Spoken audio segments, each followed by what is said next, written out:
11th chapter of Daniel is the longest prophecy anywhere in the Bible.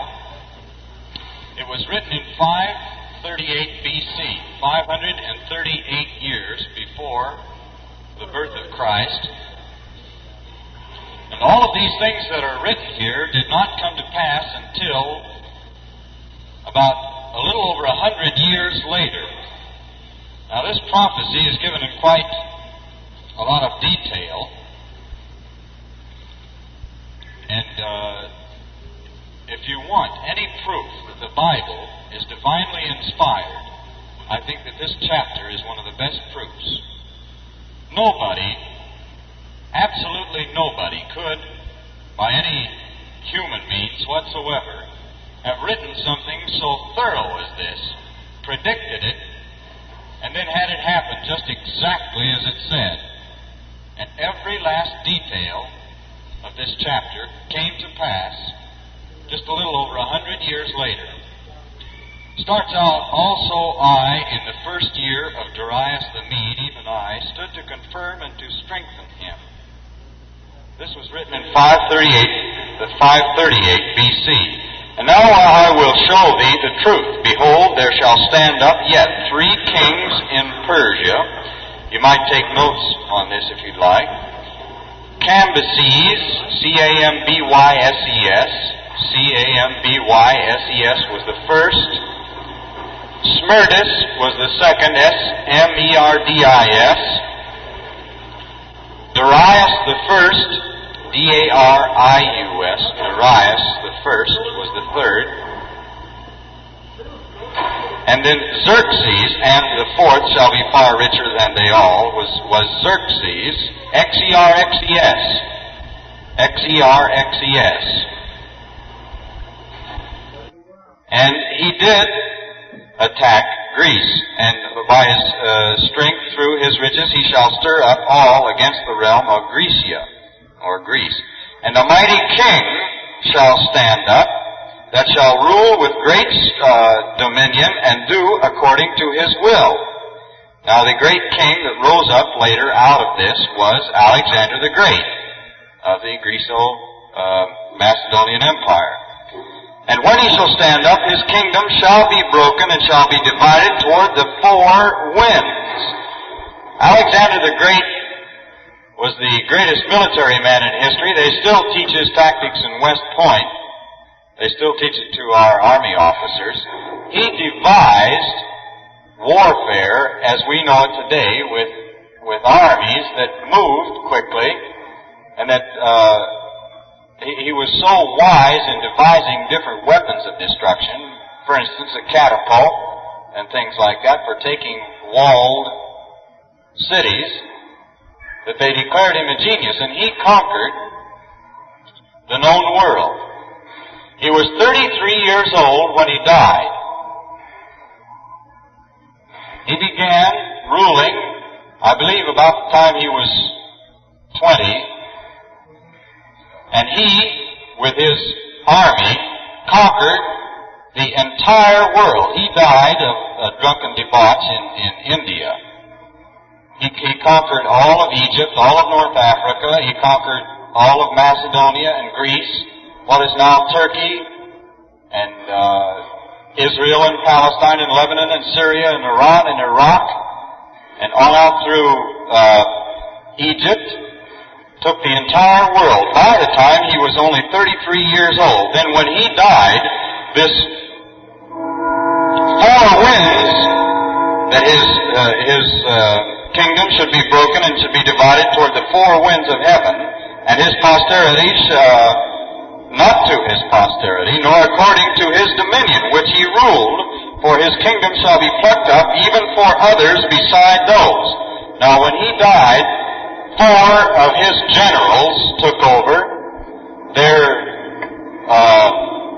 He defeated, Alexander did, the Persians at the Battle of Issus. That's I-S-S-U-S. The Battle of Issus in 333 and the Battle of Arbela in 331. You should have those 2 dates because that is when he came into a world power. That is a time when Alexander the Great really started to rule the world.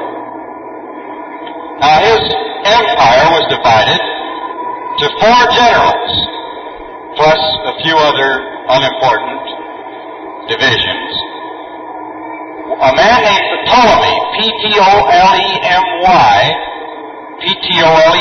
took Egypt. A man named Antipater, A-N-T-I-P-A-T-E-R, took Macedonia. Leonidon, L-A-O-M-E-D-O-N, took Syria, which is just north of Palestine. I wish I had a map here so you could see all of this. And Seleucus Nicator, S-E-L-E-U-C-U-S-N-I-C-A-T-O-R, Nicator, took Babylon. Now here Daniel was predicting that this was going to happen, and this is exactly what did happen about 100 years later.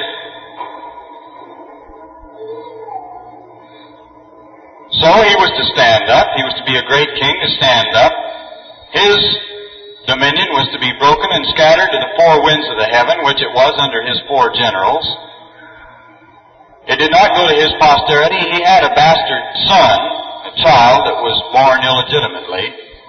Nothing passed to that son. None of his dominion was ever given to him. Rather, he had lived with a number of women without marrying any of them. And he died merely because he so dissipated his body that his health went to pot.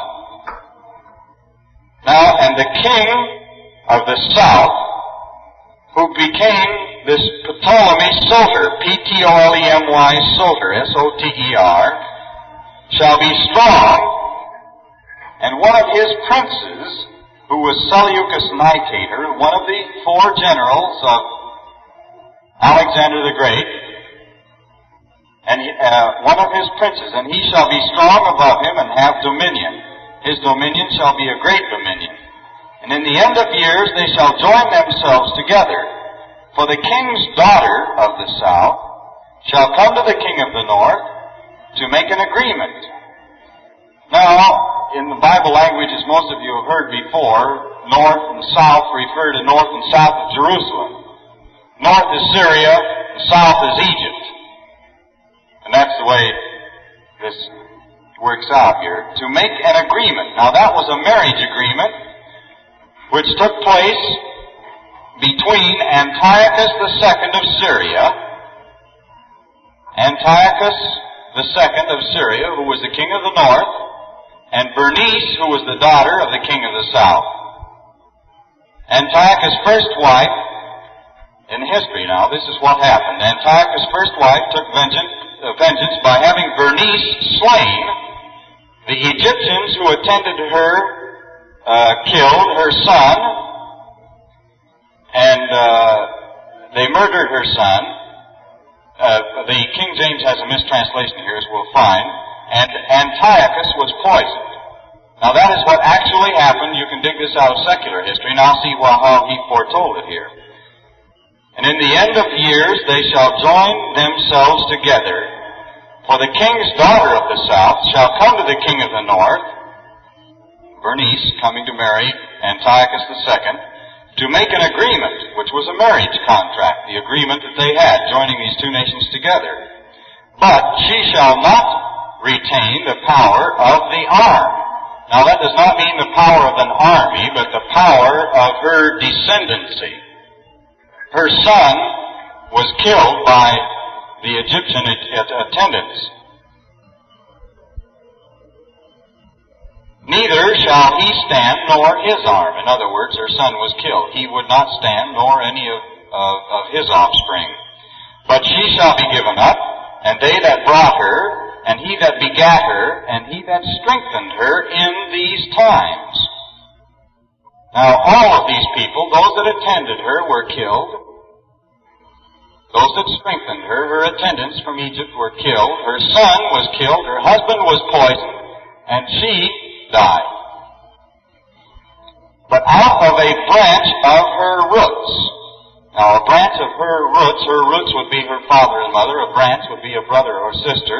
This happened to be her brother, who was Ptolemy, P-T-O-L-E-M-Y, the third. shall one stand up in his estate, which shall come with an army, and shall enter into the fortress of the king of the north, and shall deal against them, and shall prevail. Now that is this Ptolemy III conquering Syria. He was the brother of Bernice, who had married the king of the north. And shall also carry captives into Egypt their gods, with their princes, with their precious vessels of silver and of gold, and he shall continue more years, or remain some years than the king of the north. So the king of the south shall come into his kingdom, and shall return into his own land. But his sons shall be stirred up. Now, let's see. His sons shall be stirred up, and shall assemble a multitude of great forces, and one shall certainly come and overflow and pass through. Then shall he return and be stirred up, even to his fortress. Of the two sons of Seleucus II, one, who was Antiochus the Great, invaded Syria, Palestine, and he concludes a treaty. It was renewed with war in 217 BC, and then he attacked several other fortresses near the border of Egypt.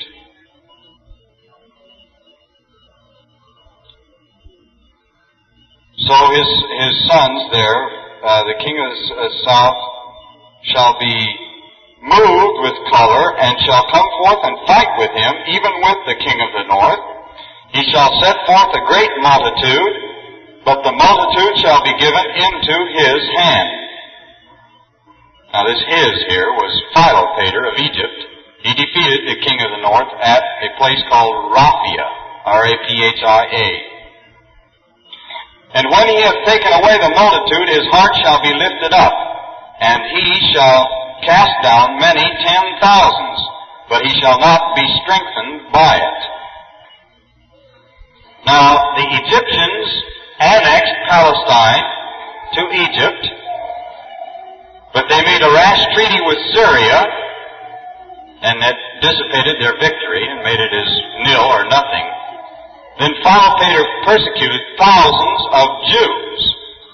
Notice it's a thing that the Syrians did, a persecution of the Jews in the city of Alexandria in Egypt, because he was struck with paralysis when trying to enter the temple at Jerusalem. Another case where God moved to strike a man down when he was doing something that was absolutely against the will of God, where he was disobeying God wantonly, and he was struck down with paralysis. Then he spent the rest of his time persecuting the Jews. For the king of the north, in the 13th verse, shall return and shall set forth a multitude greater than the former, and shall certainly come after certain years with a great army and with much riches. King of the north was Antiochus III. After 14 years he assembled a great army to conquer Egypt, which had a weak king. And in those times there shall many stand up against the king of the south. Also the robbers of thy people shall exalt themselves to establish the vision, but they shall fall. So the king of the north shall come and cast up a mount and take the most fenced cities, and the arms of the south shall not withstand, neither his chosen people, neither shall there be any strength to withstand. Now, Antiochus, the fulfilling of verse 15, momentarily occupied by an attack from Pergamum, they were attacking him, attacked Egypt in 198 BC, and he defeated the Egyptian ally Scopas as a man named Paneas, P-A-N-E-A-S, retook Palestine. This is all, it shouldn't be dry history to you. As a matter of fact, I'd like to see more of you taking notes to have this down so you'll know what this chapter is all about. This is really the one chapter in the Bible that proves more than anything that your prophecy is absolute. This was all written more than 100 years before it happened, and you can read, this is from Rawlinson's Ancient History, which is not obtainable now. You can't get it in any bookstore anywhere. But it is from secular history, not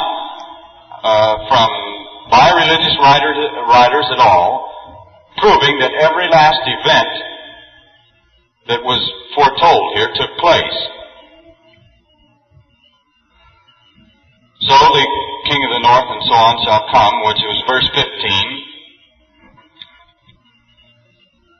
In verse 16, but he that cometh against him shall do according to his own will, and none shall stand before him, and he shall stand in the glorious land which by his hand shall be consumed. He shall also set his face to enter with the strength of his whole kingdom, and upright ones with him. Thus shall he do, and he shall give him the daughter of women, corrupting her, but she shall not stand on his side, neither be for him. Now, Antiochus planned to conquer Egypt by trickery, and his daughter Cleopatra was given in marriage to a man named Ptolemy Epiphanes. This contract, or business deal, actually, is what it was. He was going to sell his daughter in marriage to make a compact.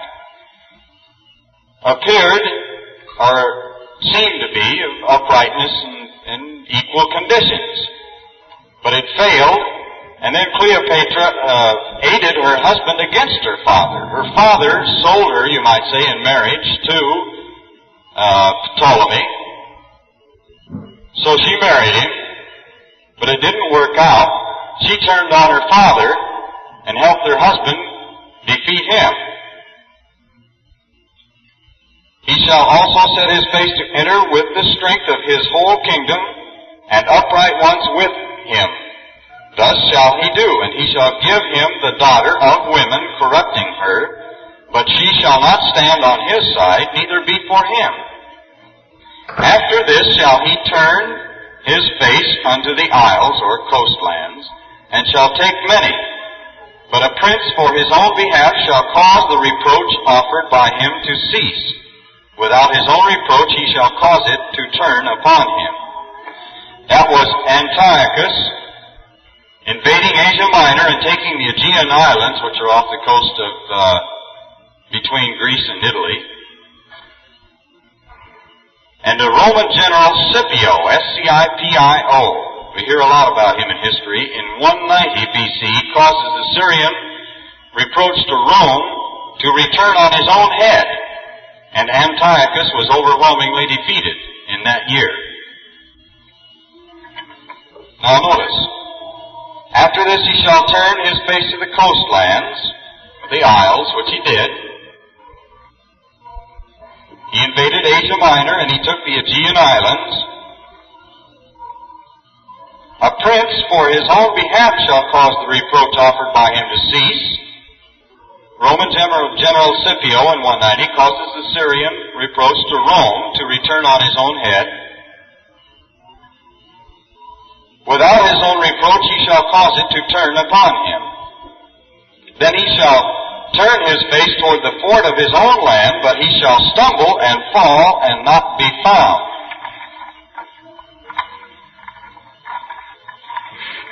And that happened that Antiochus, after returning to Antioch, which was a fort, is murdered in a town there by the people for plundering the temple to pay Roman indemnity. Now, by this time, the world was under Rome, and circumstances of his death are not too well known. They say that he died a dozen different ways. Then shall stand up in his estate a raiser of taxes in the glory of the kingdom, but within a few days he shall be destroyed, neither in anger nor in battle. Now, we're getting down now to where we're coming to what's going to happen today. In present history, each of these prophecies has a dual meaning. Each of them has a dual fulfillment. I'm giving you now the history of when this was fulfilled in the past, Much of this has been fulfilled a second time with Mussolini and Hitler. You're going to see a few verses here later what is going to come to happen in the very near future. Now, verse 20, then shall stand up in his estate a raiser of taxes in the glory of the kingdom, but within a few days he shall be destroyed neither in anger nor in battle. Heliodorus, Heliodorus, was sent by Seleucus IV. There have been a Seleucus II and the third and the fourth, and a Philopator the third and fourth, and Ptolemy the third, fourth, fifth, sixth, and so on. And only the important ones are mentioned here. They're the ones that I'm mentioning because they are the ones who fulfilled this prophecy. The rest of them were inconsequential people that never amounted to anything. Heliodorus was sent by Seleucus IV as a tax collector. The king was poisoned. The King James here has a mistranslation, there shall arise one who shall send a tax collector. Not there shall send, it should not be here, then shall stand up in his estate a raiser of taxes, or exactor as it has in the margin, but it should be, there shall arise one who shall send a tax collector according to the best ancient Hebrew manuscripts. Now,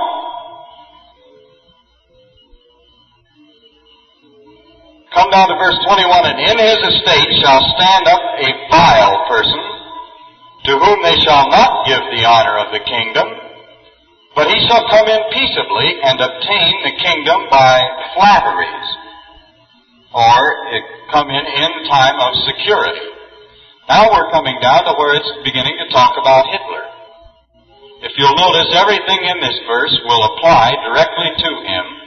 He fulfilled it in a dual manner the second time, just as surely as it has been fulfilled before. Now this first vile person back there was Antiochus Epiphanes. You've heard a lot about him. You'll hear him preached about in a good number of sermons. Anybody who's touching on prophecy will mention his name because he's that important. Antiochus Epiphanes, that's spelled E-P-I-P-H-A-N-E-S. E-P-I-P-H-A-N-E-S. Antiochus Epiphanes.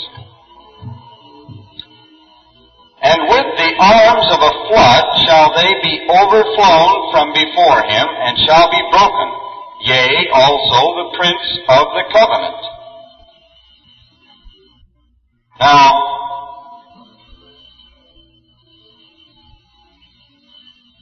let's see, after the league made with him, he shall work deceitfully, for he shall come up and shall become strong with a small people. This vile person, Antiochus Epiphanes, collects armies. He quelled all of his foes. A high priest, Onias, O-N-I-A-S, was replaced by Jason. He had the high priest then replaced. And that is where he took the Prince of the Covenant. It was not Christ here, but the high priest at that time. In the 23rd verse, Antiochus Epiphanes deals deceitfully with Rome and with the high priest. Now, Jason was replaced with a man named Menelaus, M-E-N-E-L-A-U-S. This man is the type of the final beast dictator in Europe. Now, Hitler has in many ways fulfilled a lot of this. If you will see that he was, before him came Bismarck, who was a raiser of taxes, first man to unify Germany, to make it a united kingdom and a united nation of all the various independent states that they have had in Germany. You might call him a raiser of taxes, or say that he sent other people to raise taxes. He was destroyed neither in anger nor in battle. And in his estate would stand up this vile person, to whom they should not give the honor of the kingdom, but he shall come in peaceably and attain the kingdom by flatteries. Now Hitler I'm not sure but what this may have another fulfilling a little later on, but Hitler, if you remember, back in 1933, obtained Germany, his power in Germany. He became chancellor. He did not become dictator. They had the president, old von Hindenburg, who was, well, he'd been president of the Weimar Republic, and he was a weak and feeble old man. Actually, in reading about him, I feel quite sorry for him. He was a very stern man who had some very high ideals, but he didn't know how to put them in practice too well. Hitler came in, and by every deceitful means possible, made speeches all over the face of Germany, promised the Germans everything on the face of the earth. He made every promise conceivable to the people, and by flattery, by most deceitful, vile type of means, got himself not elected. They held an election and Hitler lost. 2 of them, and I believe 3, Hitler lost. He could not win an election in Germany. But by playing dirty politics, so to speak, and by his vile, sneaky manner, he came in and took possession of Germany, and yet not of his own power. Then, later on, with the arms of a flood, he did overflow all over Europe. Now, the 24th verse, he shall enter peaceably even upon the fattest places of the province, and he shall do that which his fathers have not done, nor his fathers' fathers. He shall scatter among them the prey and spoil and riches, yea, and he shall forecast his devices against the strongholds even for a time. Now that happened in the past that Antiochus, who had conquered all of these surrounding regions in Asia Minor, distributed the wealth, and then he issued a lot of propaganda. He was a completely vile person. Completely. And he took wealth and he distributed around to people, and then he more or less double-crossed them. He threatened everybody, and he was quite a funny type of person. And he shall stir up his power and his courage against the king of the south with a great army. And the king of the south shall be stirred up to battle with a very great and mighty army. But he shall not stand, for they shall forecast devices against him. So Antiochus Epiphanes reduced Egypt, or took it, in 4 campaigns, beginning in the year 173 B.C. Now, the forecast devices were of bribery and propaganda. You find that they used propaganda quite effectively back in those days by sending people amongst those of the nation that they were going to fight in Egypt and spreading false news and false doctrines and telling lies. And then when they had the people in a point where they wanted them, they'd just go in and take over. Yea, they that feed of the portion of his meat shall destroy him. Those that feed of the portion of his meat shall destroy him, and his army shall overflow, and many shall fall down slain. Now, Ptolemy Philometor of Egypt is betrayed to the Syrians and made prisoner in guise of friendship, because conqueror and prisoner are uncle and nephew. The Egyptians in Alexandria make Ptolemy's brother the king. In verse 27, and both these kings' hearts shall be to do mischief, and they shall speak lies at one table, but it shall not prosper, for yet the end shall be at the time appointed. The uncle and the nephew at the banquet table were trying to deceive each other. It sounds like Hitler and Mussolini and some of the banquets they used to have.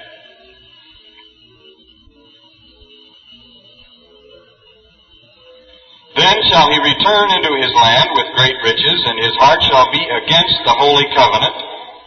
He shall do exploits and return to his own land. And at the time appointed he shall return and come toward the south, but it shall not be as the former or as the latter. In verse 28, Antiochus returns and persecutes Jews who rejoice upon hearing a false report of his death when he was not dead. Then the king of the north returned to Egypt. When his brothers learned of the uncle's treachery, the Romans demanded a withdrawal, and Rome makes Egypt a protectorate. Now, verse 30, for the ships of Chittim shall come against him, therefore he shall be grieved and return and have indignation against the holy covenant. So shall he do. He shall even return and have intelligence with them that forsake the holy covenant. Now the ships of Chittim, I believe that is better spelled with a K, was the Roman fleet. And renegade Jews joined with the Gentile Syrians to destroy what remained of true religion in Palestine. There was, by this time, very little true religion in this world. There were very few. You see, this is getting down now to where we're just a little more than 100 years before the birth of Christ. Judaism was not God's true religion by any means. The Jews had wandered off so far by this time, they'd introduced all of their own laws. They had been lost from God's true laws so many different times. They'd lost the Sabbath and finally gotten back to it, and they made themselves strict rules that made the Sabbath a yoke of bondage to them, so strict that no man could really keep it. And they went through rituals that no longer meant anything to them. Now,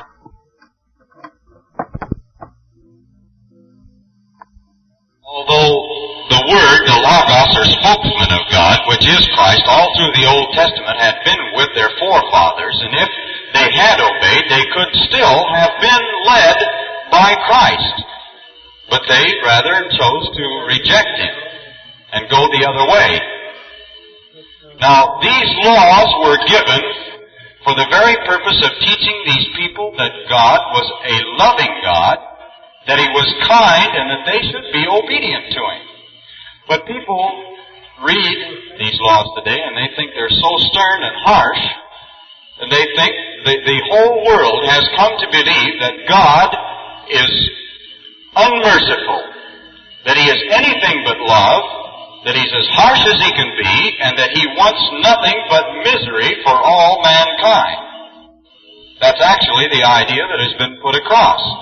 It's the idea that the Catholic Church keeps pushing forward all of the time. Their saints, how many of you heard this broadcast they had from Rome? Good. I hope a few of you did listen into that. You should be awake to these things and listening to them when they happen. Now, they had this broadcast that came from Rome. They made Pope Pius X, as they call him, Pope Pius. Anyway, he was number 10 of the popes recently. They made him a saint. I read quite a bit about it, and the whole idea, actually, of saints. You people are saints when you come to understand the true Bible meaning of the word. A saint, as you find all of these books in the New Testament where Paul was writing his epistles to the churches, to the saints, to those members of the Church of God at Corinth, and all of these other places who were called to be saints unto Jesus Christ our Lord. In other words, a person who is living a Christian life, struggling with himself in order to overcome self, to build character, the purpose for which we were born, is a saint. Now, the Catholics have this idea of worshiping dead people. The whole idea was that in order to become a saint, it's really quite foolish. This Leo had to perform 4 miracles after he died. And of course, they claim that he did perform these miracles. One of them was a woman, or a man, I forget which, I believe it was a woman in Naples, Italy, who was dying of a lung cancer or something. And when her husband got all stirred up about it, he went out and got some flowers off of the grave of this Pope and took a picture of the Pope, put it on her chest, danced around her, and thumbed his beads and said so many Our Fathers and Hail Marys all night. The next morning they say she was healed. Therefore the Pope, after he was dead and in his grave, did it. That's a miracle that he performed. And now the Catholic doctrine and dogma on this idea, when you come to understand it, is that he is in heaven. Not bodily, only in spirit. Mary has gone in body. They teach that Mary, the mother of Christ, is just like you and me, in a physical body form up in heaven. They can't tell you where heaven is, but that is their dogmatic teaching, that she has bodily ascended to heaven, and that means flesh and bones too. Now, the whole idea of their saints is that they're a dead person who lived a good life, and they were very righteous. They never did any wrong. They've performed at least 4 miracles after they're dead, and they are now able to intercede with God. And do you know why? Because God is not powerful enough. He hates the world. He's gone off somewhere. He looks down on this world and sort of turns his face away and doesn't want to have anything to do with it. He hates the world. He wants to see the world unhappy. But if you get enough saints prayed up into heaven that would intercede and plead and beg for God to be merciful with this world, that perhaps we can have some peace. Maybe God would then leave us alone. Bother us too much. That's what that doctrine and teaching is. I sort of got off the subject here. But that is what happened in this particular case, and we should be keeping up with the news as it happens this way and these things, and I hope you people will listen in to any further broadcasts of that type. Make it a point to read your paper every day and find out about those things and listen to them. I tell you, the time is shorter than you think. And when you come to realize why you were born, why you're here tonight, why you're here in body on this earth at all, as the flesh and blood that you are, the person that is you. God gave every last one of us our life for a purpose. And that purpose was to build in us, as you heard my father say so many times over the radio, the chance of being born into the family of God. Now, there's only one way you can ever be born into that family, and that is by building enough character that God can plant the seed of His Holy Spirit into you. You are not a begotten child of God until you have the Holy Spirit. And that is the seed that impregnates you, so to speak. It impregnates you and gives you a chance to grow, even as an unborn child grows, till it is born. And that birth, the actual birth, will come with the second coming of Christ. Now, the whole purpose of our being alive and of our being here on this earth is to build character. And how do you build character? There is only one way you can build character, and that is by taking your own faults out, each and every one of us, looking in the mirror, realizing what those faults are, and overcoming them. Now, we've got to do that, or we're not going to be blessed. We will not remain the church of Christ, or God's true church. We can't be the body of Christ unless we're going to pattern our lives after Him. Merely keeping the Sabbath, merely keeping these holy days, and doing those things, there are a lot of unconverted people that can do those things because they see it as an argument. A lot of people will keep the Sabbath because they see it as an argument out of the Bible. But they've never surrendered themselves to God. They still don't know why they were born. They still don't know what the purpose of people being put on this earth was for, or what it's all about. Now, it's no idle business, really. It's quite serious. And the most serious thing for each one of us as an individual is overcoming ourselves. It isn't anything you're going to do all at once. There's not a one of you here tonight but what sins. Not a one of you. Any church that says that it is made up of members who are holy and righteous and who commit no sin whatsoever, never transgress God's law in any way, well, I would dare to call those people liars. I can turn to enough verses in my Bible, and I know where to turn to them to bring out things that true Christians must have that I know those people don't have. They'd have to be more perfect than they are to even brag about their own righteousness, which is one of the greatest faults you can have. And that you can only build character by learning from the experience of your life, the faults and errors that you make from day to day, and by learning to overcome those things and to grow in the grace of God and in the knowledge of His law, and as you grow in that knowledge, then to put it to use and to make it a part of you.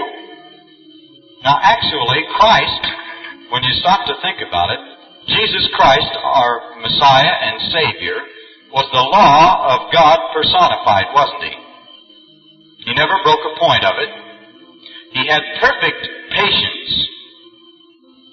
He had perfect love. He never got mad at anybody or let his anger run away with him. He always had perfect patience. He stood up under everything that anybody ever said to him. He never shouted back at them. Never let anything like that run away with him. How many of us are able to do those things? That's practically impossible for us today. Well, it isn't impossible for us either. But I mean, you'll have to go an awfully long way to find somebody that does it. And yet it's what we're all to strive for. It's nothing that we can just say, well, I'm unable to do it, and oh, that's so hard that I couldn't, and then forget about it. Well, let's go on with this. In the 31st verse, "An arm shall stand on his part, and they shall pollute the sanctuary of strength, and shall take away the daily sacrifice. They shall place the abomination that maketh desolate." Now here is one thing. When we are told that when we see the abomination of desolations take place, they were told then to flee to the mountains, to get out of Jerusalem, because destruction was coming.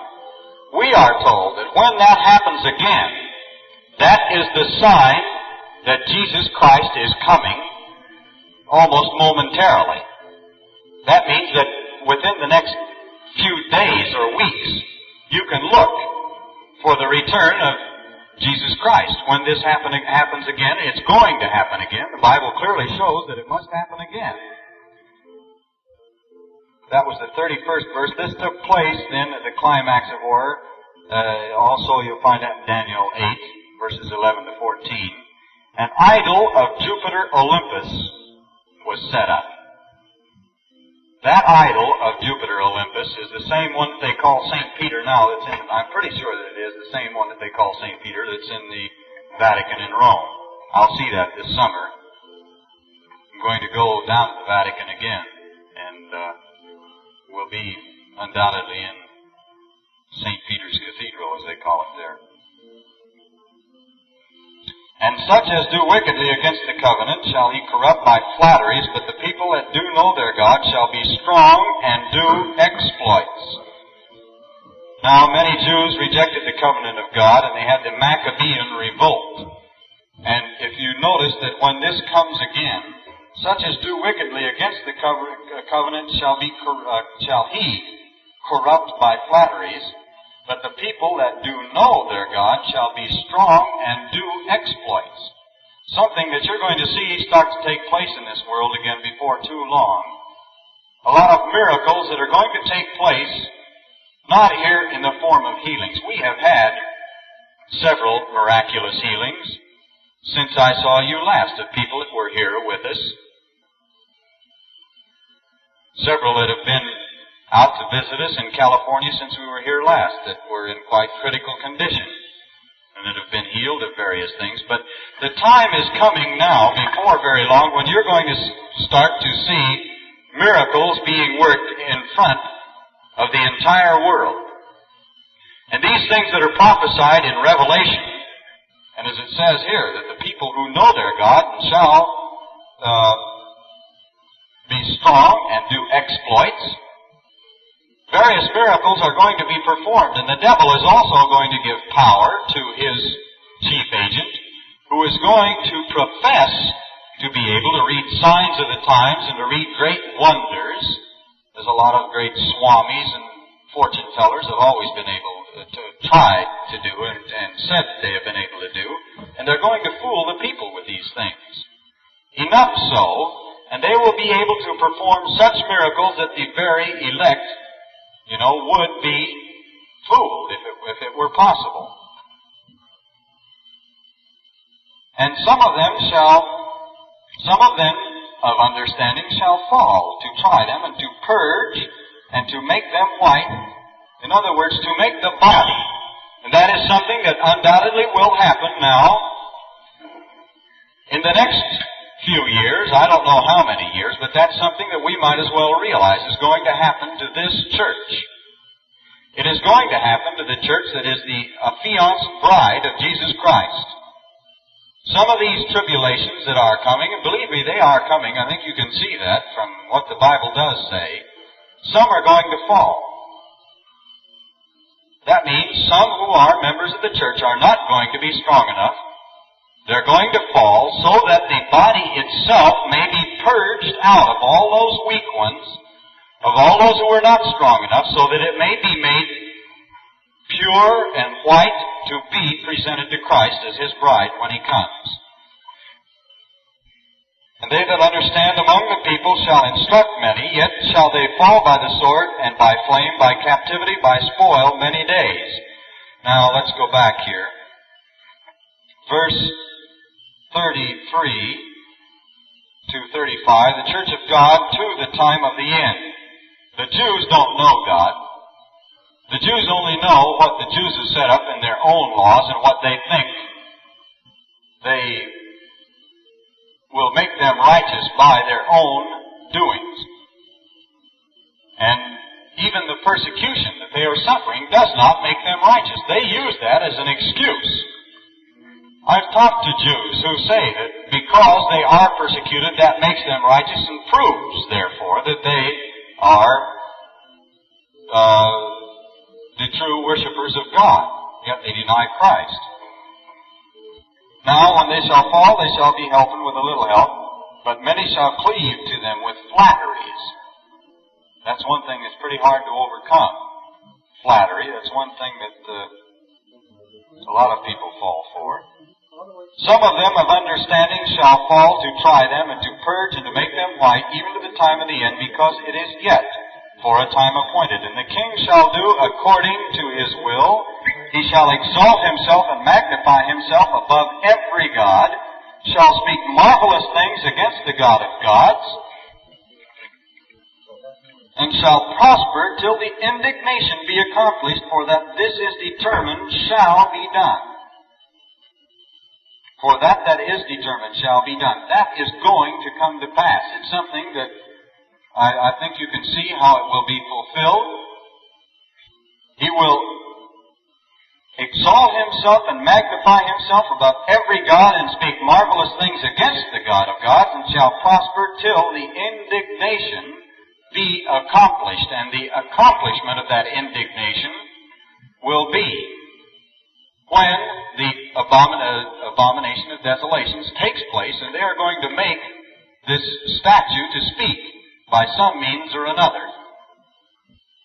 Neither shall he regard the God of his fathers, nor the desire of women, nor regard any god, for he shall magnify himself above all. But in his estate shall he honor the God of forces, and the God whom his fathers knew not shall he honor with gold and silver and precious stones and pleasant things. Now let's go back and get this. The 36th verse, the king is the ruler of the north, as this took place before the birth of Christ now. This has already happened, been fulfilled, taken place once before Christ was born. The ruler of the north, or the ruler of Syria, it is not Syria because Rome occupied Syria, and therefore the real true power of the land that occupied the land of Syria was Rome. So Rome is at this time now the king of the north. This describes the Roman emperors and the successive revivals to our day. The emperors exalt themselves. It came down to a time when finally the Roman emperors became the popes. It just turned into that. Until you come back to Mussolini, who was actually a little pipsqueak in the setup of the whole thing. Now, in verse 37 here, neither shall he regard the God of his fathers, nor the desire of women, nor regard any God, for he shall magnify himself above all. A proper translation, neither shall he regard gods of his fathers. The Romans never knew the true God. The desire of women is Tammuz, which you'll find in Ezekiel 8:14. You can look that up if you want to, who was a false Christ. Emperors rejected authority of false Christ. In the 38th verse, the translation is, and in his estate shall he honor the God of forces, or God of fortresses. The pagans had no God of fortress, only a goddess. She was Semiramis, the type of the fallen church throughout the Bible. The type of the fallen church. Therefore, the male head of the fallen church is the God of fortresses, and he claims to be God. If you'd like to look this up, you'll find a reference in 2 Thessalonians 2:3-10. We'll help explain some of that. Now, in verse 39 here, the King James is rather obscure. Let's see. In verse 39, thus shall he do in the most strongholds with a strange God, whom he shall acknowledge and increase with glory, and he shall cause them to rule over many, and shall divide the land for gain. Now it means that with the help of the popes, the emperors gained victories. Those who acknowledge him, he increased with honor, or in other words, it's the same thing as a feudalistic system. Anyone who would honor him, he would increase with riches. And at the time of the end shall the king of the south push at him, and the king of the north shall come against him like a whirlwind, with chariots, with horsemen, and with many ships, and he shall enter into the countries, and shall overflow and pass over. Now the king of the south was Ethiopia. King Menelik defeated the Italians in 1896, and Mussolini defeated Ethiopia in 1934 by aerial warfare. Something that these poor tribesmen in Ethiopia knew nothing about. They had only swords to fight with. If you remember, it was after the advent of the airplane. It was a new thing at the time. It had been tried out in the Spanish Civil War. And Mussolini wanted to try his Air Force out. They tried it out in Spain, and so what did he do? He went down to Ethiopia and said he was going to take it over. And he went out against a lot of bushmen that had nothing but swords to fight with, and he bombed them and machine gunned them from airplanes and perfected his art of aerial warfare by doing it. Took over Ethiopia. Now, we have come to a point here where everything that has happened has been duly fulfilled the second time. All of this is past. Up, except for some of these things here where the abomination of desolation that has not been fulfilled. But you're going on, everything now from verse 41 on is in the future, is yet to happen. Now, Palestine conquered, Transjordan will escape the Russian threat, Europe attacking first, and the Vatican, as it shows in the last part of this, to be moved on into Palestine. He shall enter also into the glorious land, or Palestine, and many countries shall be overthrown, but these shall escape out of his hand, even Edom and Moab, and the chief of the children of Ammon. 3 small countries, or tribes, which were in the land of Palestine, and are still there today. The land, they call it the land of Ammon, Edom and Moab and Ammon. He shall stretch forth his hand also upon the countries, and the land of Egypt shall not escape. But he shall have power over the treasures of gold and silver, and over all the precious things of Egypt, and the Libyans and the Ethiopians shall be at his steps. But tidings out of the east and the north shall trouble him, which shall be Russia. Tidings out of Russia shall trouble him. Therefore he shall go forth with great fury to destroy and utterly to make away many. And he shall plant the tabernacles of his palace between the seas and the glorious holy mountain, Jerusalem. Yet he shall come to his end, and none shall help him. And you'll find that the 17th chapter of Revelation explains how that will be fulfilled. It tells in a little greater detail how this last half of this is going to be fulfilled. Well, that finishes that. If any of you would like to have some more of these to study for yourselves, I can give it to you again later. If you want to see me privately, you can copy some of these references that I have down showing you who these different things are. I had not, as I said, prepared anything tonight, and I thought we might just take a little Bible study. I hadn't prepared any service. Actually, I might just say that I had expected Marion McNair to be here, and I've been so busy that I haven't had much time in preparation of anything. However, we'll have a regular service tomorrow at 2:30, isn't it? The services have been beginning here? 2:30? Pardon? 2.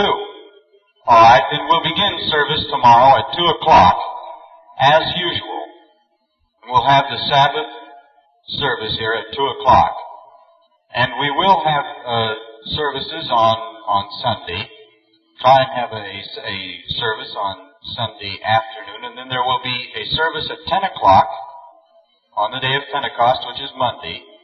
10 o'clock in the morning. And then again by, don't you think, 2:30 in the afternoon to give a little more time for the kitchen and everything, I suppose. 2:30.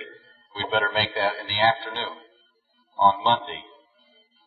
I'd like to tell you people we've been just finishing up school out in Pasadena. We've all been very busy. I've been teaching and I've had my final examinations to give and to correct and everything and trying to get away. I had not known that I was going to be here with you. I said goodbye to most of you at the feast when I was here, thinking that I would be in New York by now, but I got my ticket rearranged. And so I'm able to be here until Pentecost on Monday. And then Tuesday morning, Roderick Meredith will be here Sunday evening. And you will hear from him on Monday. He will speak to you. Then he and I are leaving together for Europe from here. I've already said goodbye to all the folks out at home. And we will leave from here and fly from Dallas to New York Tuesday morning. We get in there about 3:15 in the afternoon, and the very next morning at 8 o'clock, we will board the Queen Elizabeth and go right on over to Southampton, England. We're going to be there until we come back here for the Feast of Tabernacles. We're flying directly from London to Dallas the very day that evening. We have the first meeting here of the Feast of Tabernacles on October the 11th. So we will be over there all summer. For some of you who I know this will mean something to, the wisdoms I recognize, that there will be a minister in your town, Wichita Falls, this summer. Raymond Cole will be there, and he will also be down around Corpus Christi and Alice and George West and through that region.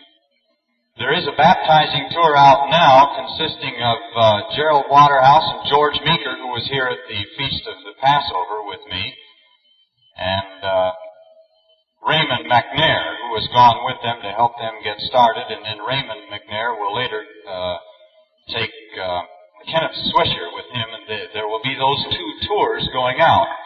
Now, for this summer, Mr. Hay will spend most of his time, I believe, out in Pasadena. He's got an awful lot to do. They're going to hold some summer classes there, some courses in Bible and in history. And we're trying to do what we can out there for some of the members of the church to get them to come in and take some of these things, some courses in history, some courses in English, in grammar, in penmanship, in writing, and a number of things that, frankly, a lot of the members of the congregation have not had. They don't know how to study history and to get the real true benefit that they should out of their Bible study, because they've never learned how to take these things from secular history and apply them as directly as the Bible interprets this world and what life is all about, and to just use it that way and know what it is. And I know, frankly, that I think I can say that most of you here probably don't have a very good basic understanding in world history. And it's something that you should study. You should see to it that you get books and things and understand these things so that you study and are up on it, so that you know something about it. We're supposed to grow. We're supposed to grow spiritually, and certainly that means mentally too, you know. The mind should grow. Body stops growing, I guess, by my age or before, but the mind should keep right on growing until the day you die. And too many people do not let their minds grow. They get to a certain point in life where they're able to earn a living, and then they just bog down. They get in a rut. Well, that's as far as I ever need to be able to go. They're not progressing. They're not studying, trying to get ahead, to really grow mentally, as they should. And that's something that we should keep right on doing until the very day that we die. It's as much a problem for me. Really, it's a problem for me, and it has been, to get to study my Bible as much as I'd like to. And along, I know, with all of these other subjects, and yet we do get around to these things if we force ourselves. And sometimes we just have to do that. Have you had Friday night meetings here before of Bible study groups? We have out in Pasadena every Friday night. We meet, usually there's around 100 of us there in the college library. And it's a very informal meeting, just like I've tried to keep this more or less. We never preach a sermon or sing any songs, and usually Mr. Hay or myself just sit down with the group in a chair and talk to them. We don't stand up and preach at all. We just open the Bible and go through these subjects of history and various things like this, and have a Bible study and try to answer a few questions and things like that every Friday night. It's been a wonderful experience for me and for, I'm sure, all of the brethren out there. They've enjoyed it and been able to grow very much from these things, and a lot of them have learned now how to take some of these things and study them and retain them and use them, so that it has really been a good benefit to them.